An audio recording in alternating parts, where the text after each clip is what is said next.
to the record store every day. We talked long over the spinning records. He said he liked to talk to me because I didn't lie.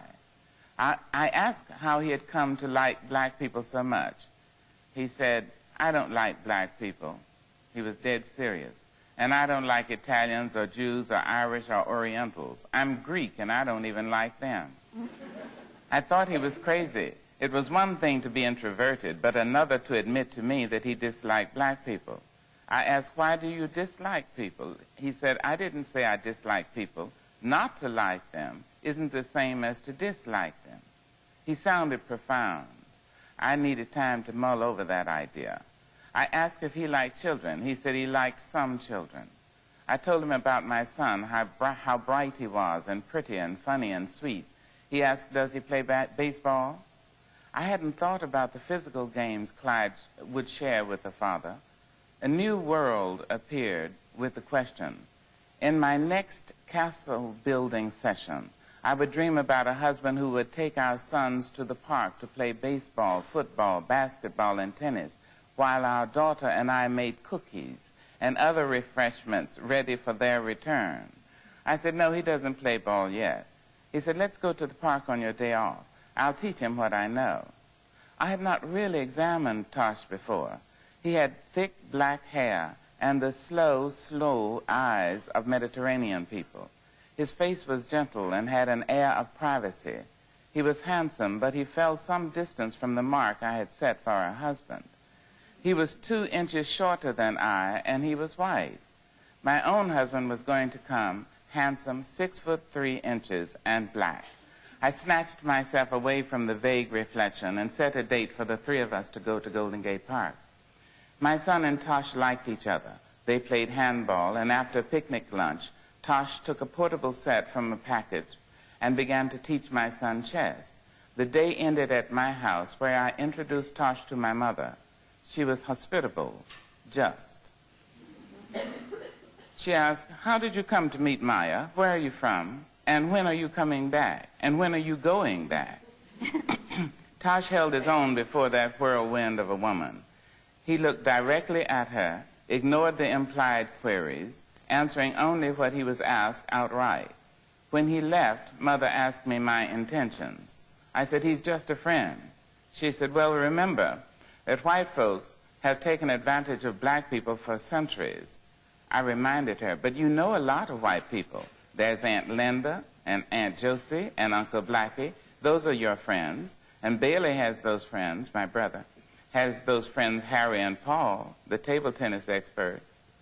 Mother said, that's what I'm saying to you. They are friends, and that's all. There's a world of difference between laughing together and loving together. A few days later, I agreed to allow Tosh to take Clyde out alone. They came to the store as I was leaving, and Clyde was full of his afternoon. He said, we rode on the cable cars and went to Fisherman's Wharf. I'm going to be a ship's captain or maybe a cable car conductor. His eyes jumped like targets in a game of marbles. He said, Mr. Angelou is going to take me to the zoo next week. I'm going to feed the animals. I might become a lion tamer. He examined my face and added, he said I could. Although Tosh had said nothing romantic to me, I realized that through my son he was courting me as surely as Abelard courted Heloise. I couldn't let him know that I knew. The knowledge had to remain inside me, unrevealed, or I would have to make a decision. And that decision had been made for me by the centuries of slavery, the violation of my people, and the violence of whites. Anger and guilt decided before my birth that black was black and white was white, and although the two might share sex, they must never exchange love. But the true nature of the human heart is as whimsical as spring weather.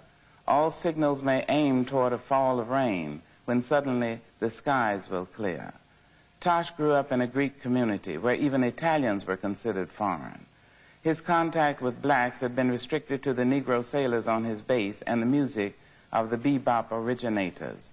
I would never forget the slavery tales or my southern past, where all whites, including the poor and ignorant, had the right to speak rudely to and even physically abuse any Negro they met. I knew the ugliness of white prejudice. Obviously, there was no common ground on which Tosh and I might meet. Yet I began to await his visits to the shop with an eagerness held in close control. We went to parks, the beach, and dinners together. He loved W.C. Fields and adored Mae West, and the three of us howled our laughter into the quiet, dark air of art movie houses. One night after I'd put my son to bed, we sat having coffee in the large kitchen. He asked me if I could read fortunes, and he put his hand in mine. I said, "Of course, you're going to be a great musician and be very wealthy and live a long, rich life." I laid his hand on the table, palm open. He asked, "Do you see where I'm going to be married?" I was thrust through with disappointment. While I hadn't ever seen him in my husband role, his attention had been a balm for my loneliness. Now he was saying he was planning marriage. Some childhood sweetheart, I suppose, would arrive on the scene. I would be expected to be kind to her and gracious. I looked at the shadowy lines in his hands and spitefully said, "Your love line is very faint. I don't see a happy marriage in your future." He caught my hand and squeezed it and said, "I'm going to be married and I'm going to marry you." The sounds refused to come together and convey meaning. "I am going to marry you." He had to be talking about me since he was addressing me. Yet the two words "you" and "marry" had never been said to me before. Even after I accepted the content of his statement, I found nothing to say. A white man, a poor white man, how can you even consider it? Disbelief struggled across her face. My mother's diamonds winked at me as her hands flew about in the air. A white man without a pot to piss in or a window to throw it out? She was famous for temperamental explosions, but she'd never been angry enough at me to hurl her full thunderbolt of rage. Now when I told her of Tasha's proposal, she was accelerating from an ing-bing, which was her phrase for a minor riot, to a full-out tantrum. With alarming speed, her pretty, butter-colored face became tight and reddened. She said, "Think of your life. You're young. What's going to happen to you?" I hoped not so much as had happened already. At 3 years old, I had been sent by train from California to Arkansas, accompanied only by my 4-year-old brother. I was raped at 7 and returned to California at 13. My son was born when I was 16, and determined to raise him, I had worked as a shake dancer in nightclubs, a fry cook in hamburger joints, a dinner cook in a Creole restaurant, and once had a job in a mechanic shop taking the paint off cars with my hands. She said, "Think ahead. What the hell is he bringing you?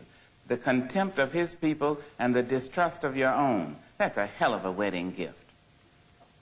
And of course I was bringing him a mind filled with a volatile mixture of insecurities and stubbornness, and a 5-year-old son who had never known a father's discipline.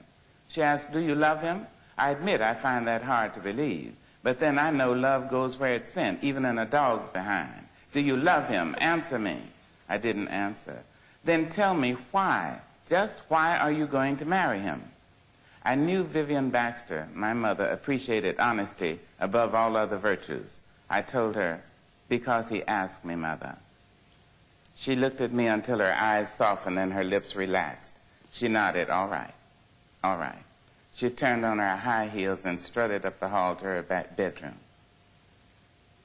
Tosh and I were married in the courthouse on a clear Monday morning. To show her displeasure, my mother moved her 14 rooms of furniture to Los Angeles 3 days before the ceremony. We rented a large flat, and on Tasha's orders, I quit my job. At last, I was a housewife, legally a member of that enviable tribe